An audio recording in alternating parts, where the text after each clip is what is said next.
Salam alaikum ya salam, Hashisha à l'appareil, qui raconte je suis à la baisse. J'espère que le son marche bien. Je pense qu'il est un peu trop élevé. C'est pas grave.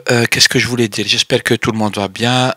بصحتكم رمضان صحة فطوركم ان شاء الله يقبل وان شاء الله رمضان هذا يجيب الخير. Et puis voilà, je voulais faire une vidéo sur ça en fait, mais je la ferai une autre fois. كنت حاب نهضر على رمضان على الفقراء والله العظيم. مي يجي وقتها. أنا جيت حاب نقرأ ان تكست حاب نقرأ ان تكست على l'opposition algérienne, على التغيير. Quelqu'un, monsieur Ahmed Amqran, qui a écrit ça sur le quotidien Algérie. Le quotidien d'Algérie, si vous voyez bien. Il a écrit un texte à propos des opposants, où là il a appelé ça pourquoi pas une charte des opposants algériens. Oula l'Adim, je trouve très important ce qu'il a écrit là, et pourtant c'est style simple, les idées elles sont claires, simples et tout. Et puis انا نقول باللي والله العظيم لو كاين ناس يقدروا يترجموا المقال هذا الى اللغه العربيه باش اخواننا من المعارضه الحقيقيه اللي ما يفهموش فرنسي وما يقراوش فرنسي، ما يتعاملوش باللغه الفرنسيه، يتعاملوا باللغه العربيه، يوصل لهم الميساج هذا، لانه والله العظيم سي تري امبورطون. والله العظيم ثاني امون افي رانا كاع معنيين بالقضيه هذه تاع كيف نديروا مع المعارضه الحقيقيه. ورانا كاع معنيين صافي دير اليساريين الوطنيين الاسلاميين، اي واحد من المعارضه الحقيقيه. ما رانيش نهضر على اللي كانيش تاع النظام، هذو نعرفوهم خلاص. بعد 20 30 40 50 سنه الواحد يتعلم السيستم، يعني يعرف شكون معارضه صح وهذو اللي دايرين سينما هكا من كل جهات. راني نهضر على المعارضه الحقيقيه. الى ابلي سا، واذا كان تقدروا ترجموها والله العظيم سي امبورطون، وقولوها للناس وقولوها للاسلاميين وقولوها، لانها مهمه جدا. نقراها لكم بسرعه وندير لكم لو ليان باش تقدروا تشوفوها، ولا تقدروا تاخذوا المقال. انا جامبريم بور لير، تقدروا تاخذوا المقال وترجموه. Le quotidien d'Algérie.org, monsieur Ahmed Amqran a écrit pourquoi pas une charte des opposants algériens. Il ne dépend pas de... alors il commence par un truc, une petite citation, c'est pas grave, je vais direct à l'article. L'heure est grave, notre pays souffre. Le régime en place se distingue par sa médiocrité.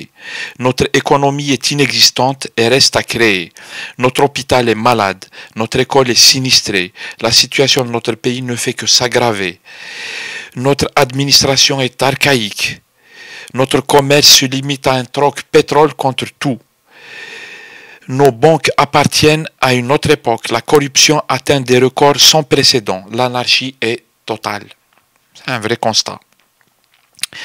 Les élections législatives du 10 mai avaient pour but de mettre fin au semblant de vie politique qui existait. Tout est fait pour ramener les Algériens à l'ère pré-mouvement national des années 20. Le pouvoir veut réduire la vie politique de l'Algérie à de vulgaires dissidences et disputes au sein de tous les partis politiques. Dans le pays de Farhat Abbas, Abban Ramdan, Ben Badi Sanhaji, Msali El-Hajj, le régime se permet d'interdire aux Algériens toute activité politique constructive et indépendante. Face au vide créé par un régime en souffrance, l'opposition a du mal à s'affirmer. L'automutilation est de règle. Nous nous sommes tous livrés un jour ou l'autre à cette activité autodestructrice qui consiste à nous opposer en tant qu'opposants aux opposants. Ou le famille femme. En l'absence d'un pouvoir digne de ce nom et vu l'état de l'opposition, l'Algérie est devenue un pays qui avance les yeux fermés. Un changement de régime est devenu plus que nécessaire. Seule une opposition structurée, pragmatique, tolérante et respectueuse des spécificités politiques de ses différentes composantes est capable de provoquer ce changement tant attendu, tout en assurant une période de transition dans l'attente d'élections libres et transparentes. Une opposition ne peut atteindre ses objectifs d'union et d'efficacité que si les différents opposants qui la composent s'engagent à respecter un minimum de principes qui sont les principes, ou bien, les principes qui doivent réunir les opposants, les vrais opposants. Je suis d'accord sur toute la ligne, c'est pour ça que je le lis en fait. L'opposant ne s'oppose pas à l'opposant tant que le régime responsable de la faillite algérienne est toujours au pouvoir. Je fais bien mais quand je bzaf les femmes, c'est mon avis. Les difficultés d'une ou de plusieurs tendances de l'opposition ne peuvent qu'affaiblir toute l'opposition. L'opposant œuvre avec les autres opposants malgré leurs différences idéologiques en vue d'instaurer une instance représentative de toutes les tendances de l'opposition algérienne. L'opposant s'engage à militer pacifiquement pour un changement radical du régime algérien. L'opposant n'a pas de crise identitaire. Il considère que l'islam, la mazirité et l'arabité, il les considère comme les trois composants de son identité. L'islam, la mazirité et l'arabité. Ces réalités historiques furent perverties par l'ex-puissance coloniale et par l'actuel régime dans le but de diviser les Algériens tout en les éloignant de l'essentiel qui ne peut être que la libération de leur pays. Par sa médiocrité et son manque de vision, le régime actuel a maintenu l'Algérie dans un banal statut de pays post-colonial au même rang que n'importe quel pays du Sahel. L'opposant algérien sait que son pays a les moyens de devenir un pays émergent, au même titre que l'Afrique du Sud, le Brésil, la Russie ou la Chine. L'opposant sait que la crise algérienne prend ses origines dans l'histoire du mouvement national. En effet, la primauté du militaire sur le politique hérité de la guerre de libération est en grande partie responsable de l'échec algérien. L'opposant sait qu'au sein de l'armée nationale existent de très nombreux officiers sincères, compétents et nationalistes qui ne partagent pas obligatoirement les tendances de la minorité des généraux formant le cabinet noir. En effet, ce cabinet noir agit comme un parti politique clandestin qui use de tous les moyens pour se maintenir au pouvoir. C'est ainsi que cette minorité de généraux instrumentalise cette armée, notre armée, et la pousse vers une relation conflictuelle avec le peuple. Une fois l'instance de l'opposition nationale mise sur pied, elle se mettra en contact avec tous les officiers sincères pour les sensibiliser contre le caractère destructeur des activités politiques clandestines de ce cabinet noir. Un autre point. L'opposant est réaliste. Il sait que tout changement de régime algérien, quel que soit son caractère pacifique, peut s'accompagner de troubles sociaux et économiques, avec des risques d'insécurité sociale et financière. Contrairement à l'Égypte, qui souffre d'un manque de ressources financières, et à la Libye, qui n'a plus d'armée, l'Algérie a la chance d'avoir le pétrole pour assurer les besoins financiers du changement, et une armée qui peut accompagner le changement en assurant la sécurité en cas de débordement. Par son réalisme, l'opposant évitera de trop diaboliser l'armée et l'argent du pétrole qui auront un rôle à jouer dans la réussite du changement. En effet, l'idée qui consiste à considérer l'argent du pétrole et l'armée comme des malédictions est à revoir.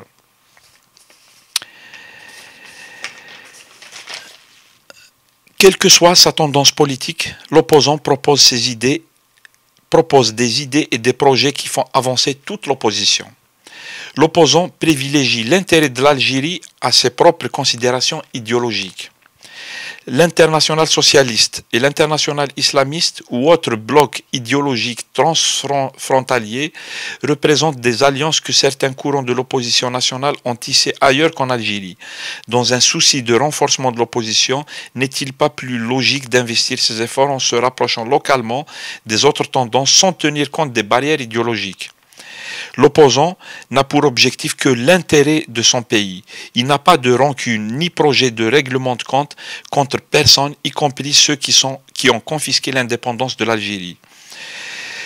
Le respect, la fraternité et la coopération qui caractérisent les relations qu'entretenaient le démocrate Farhat Abbas, l'islamiste réformateur Ben Badis Sanhaji et le nationaliste Msalih El-Hajj peuvent constituer aujourd'hui une référence pour l'opposant, quelle que soit sa tendance politique.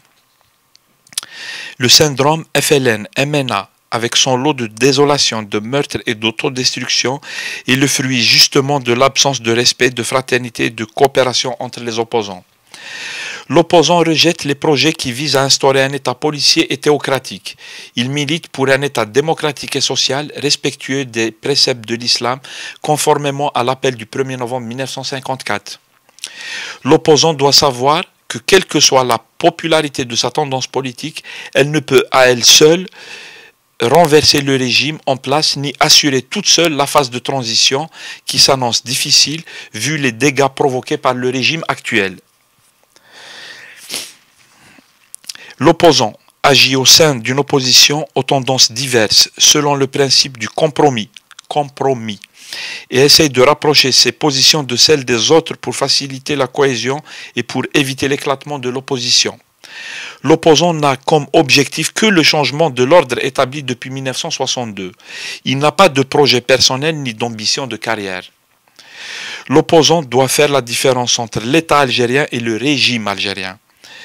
Et le régime actuel. Le but est de débarrasser le pays de ce régime et non pas de détruire l'État algérien. La nature du régime actuel pousse les détenteurs du pouvoir à agir en seigneurs qui exploitent tout le peuple, y compris une partie de son élite. C'est ainsi que de nombreuses compétences sincères sont induites en erreur et recrutées pour appliquer des politiques douteuses de développement. La ruse des nouveaux seigneurs leur permet de masquer le caractère personnel de leur projet.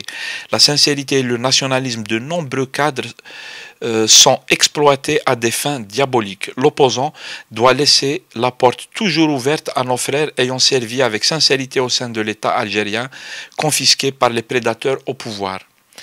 Le respect qui caractérisera la nature de nos relations d'opposants appartenant à des tendances différentes est un investissement qui profitera à l'Algérie post-DRS, après le DRS. En effet, une fois le pays libéré, l'alternance au pouvoir se fera naturellement. Les équipes dirigeantes se succéderont sans conflit et sans chasse aux sorcières. La stabilité, la continuité et le respect du travail précédemment fait seront de règle. Cette charte n'est pas définitive.